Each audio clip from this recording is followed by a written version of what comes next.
Hi అండి. ఈరోజు వీడియోలో పెసరకట్టు ఎలా చేసుకోవాలో చూపించబోతున్నాను. నోటికి కమ్మగా, పొట్టకి హాయిగా ఉండేటువంటి పెసరకట్టు ఎలా చేసుకోవాలో చూసేద్దాం రండి. ముందుగా కుక్కర్ని తీసుకుని అందులో 50 గ్రాములు పెసరపప్పును వేసుకోండి. ఈ పెసరపప్పును 1-2 సార్లు శుభ్రంగా వాష్ చేసుకోండి. కొత్తగా మన ఛానల్ని ఎవరైనా చూస్తున్నట్లయితే ప్లీజ్ లైక్ చేయండి.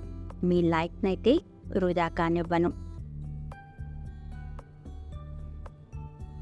శుభ్రంగా వాష్ చేసుకున్న పప్పులో ఏ కప్పుతో అయితే పెసరపప్పు తీసుకున్నామో అదే కప్పుతో 3 కప్పులు వాటర్ని యాడ్ చేయండి. ఆపై కుక్కర్ని మూతపెట్టి 3-4 విజిల్స్ రానివ్వండి.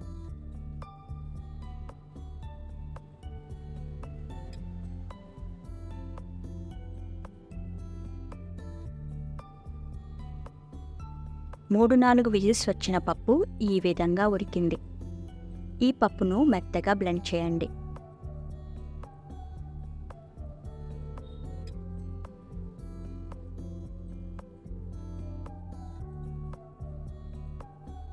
బ్లెండ్ చేసుకున్న పప్పును వేరొక గిన్నెలోకి ట్రాన్స్ఫర్ చేయండి. నేను 2 లీటర్స్ కుక్కర్లో ఉడికించాను కాబట్టి వేరొక గిన్నెలోకి ట్రాన్స్ఫర్ చేయవలసి వచ్చింది. అదే మీరు 3 లీటర్స్ కుక్కర్లో ఉడికించినట్లయితే అదే కుక్కర్లో వాటర్ని యాడ్ చేయొచ్చన్నమాట.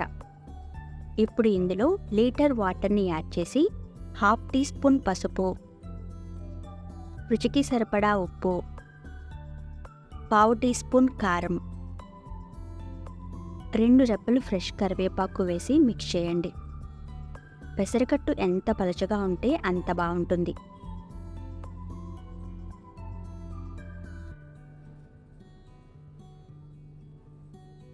ఇప్పుడు స్టవ్ పైన పెట్టి మీడియం ఫ్లేమ్ మీద మరిగించండి.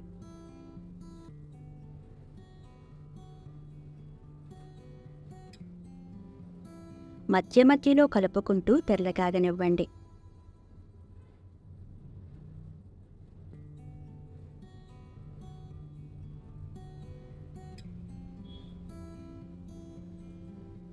మరిగించిన పెసరకట్టును పక్కనుంచి స్టవ్ పైన తాలింపు ప్యాన్ పెట్టి 4 టేబుల్ స్పూన్లు ఆయిల్ని వేసి 3 చితక్కొట్టిన వెల్లుల్లి రెబ్బలు, టీ స్పూన్ ఆవాలు, టీ స్పూన్ జీలకర్ర, 2 ఎండుమిర్చి, 2 రెబ్బలు కరివేపాకు వేసి తాలింపు పెట్టండి.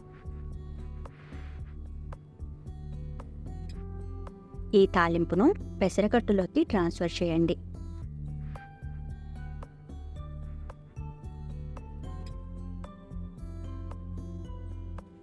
అంతేనండి, సింపుల్ అండ్ హెల్దీగా చేసుకునే పెసరకట్టు తయారు. ఆపై వేడివేడిగా సర్వ్ చేయండి. ఈ వీడియో మీకు నచ్చినట్లయితే లైక్ చేయండి, షేర్ చేయండి, సబ్స్క్రైబ్ చేయండి. Thank you.